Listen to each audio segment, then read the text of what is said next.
My mother-in-law, Vera, just served Thanksgiving dinner to 23 family members, making sure everyone had full plates of turkey, stuffing, and all the fixings. Everyone except my 2 children. I watched in complete disbelief as my 7-year-old son, Colton, and 5-year-old daughter, Mabel, sat there with empty white plates in front of them while their cousins dug into their feast. The smell of gravy and buttered rolls filled the room, but my kids weren't allowed to have a single bite.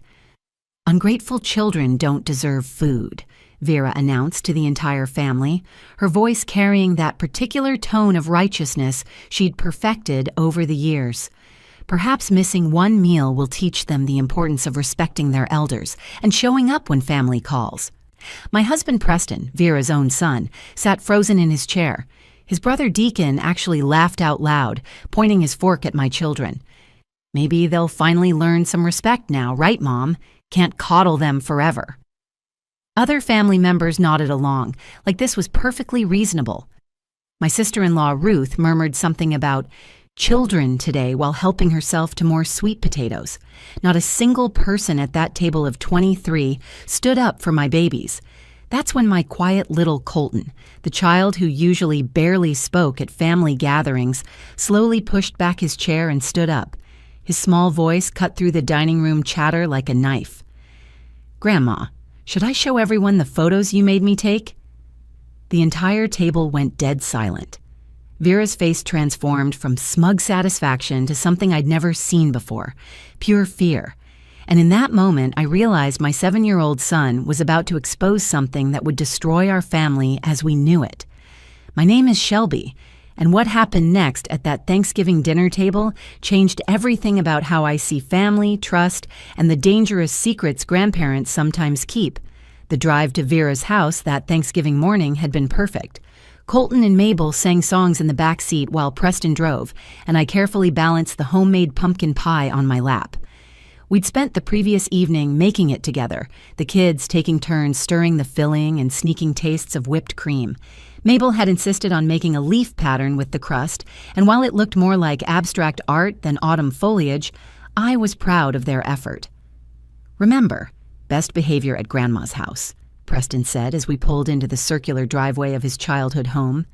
The colonial-style house stood imposing against the gray November sky, its white columns and black shutters as pristine as always.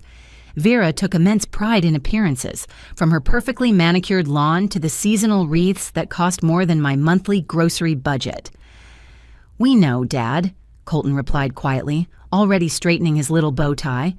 I'd dressed both kids in their Thanksgiving best, Colton in khakis and a navy sweater vest, Mabel in a burgundy dress with tiny flowers embroidered on the collar.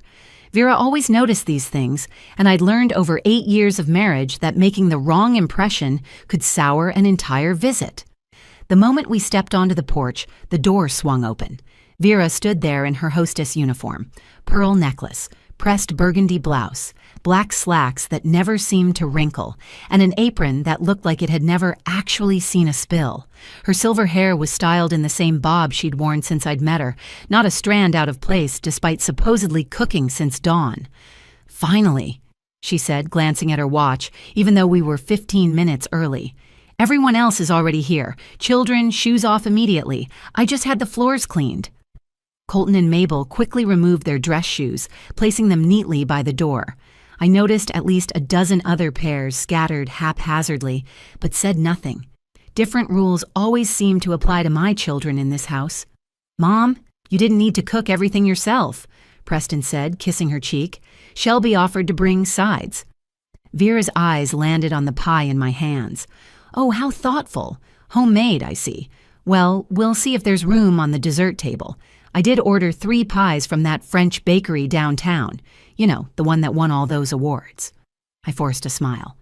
"The kids helped make this one. It's from your mother's recipe, actually, the one Preston loved growing up." Something flickered in Vera's expression, but she simply took the pie from my hands. "How nice. Children, your cousins are in the playroom. Don't touch the display cabinet." Colton took Mabel's hand and they walked toward the sounds of laughter and video games coming from down the hall. I watched them go, noting how Colton's shoulders tensed as soon as we entered this house. He'd been doing that more lately, ever since September. The house smelled like a magazine spread: turkey, rosemary, cinnamon, and that expensive candle Vera always burned during holidays. Preston's brother, Deacon, appeared from the living room, beer already in hand despite it being barely noon.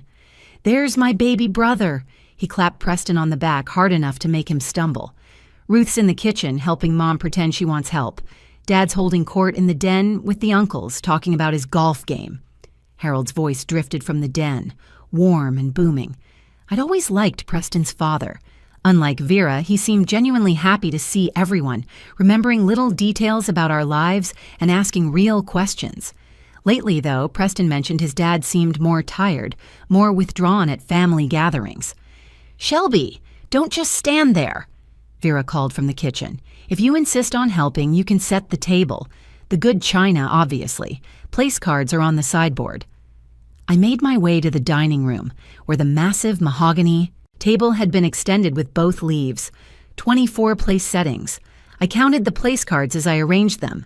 Aunts, uncles, cousins, second cousins, Preston's godparents. Everyone who mattered to Vera would witness whatever performance she had planned for today. As I set each place with military precision, remembering Vera's exact specifications from previous dinners, I thought about the birthday incident 2 months ago.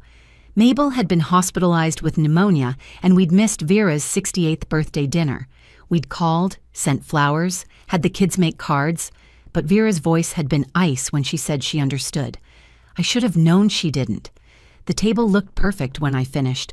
Crystal glasses catching the light from the chandelier, silver polished to a mirror shine, cloth napkins folded into precise triangles. Everything exactly as Vera demanded. I had no idea that in less than an hour, this perfectly set table would become a battlefield, and my 7-year-old son would be the unexpected general who would finally stand up to the woman who'd controlled this family for decades. "Time for dinner." Vera's voice rang through the house with the authority of a ship's captain.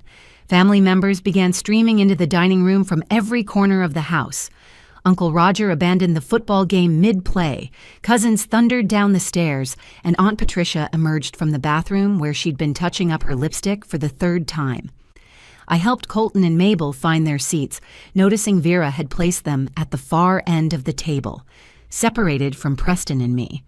"Mom, why can't we sit with you?" Mabel whispered, her small fingers gripping my hand. "It's okay, sweetie. You're right next to Cousin Emma. You like Emma."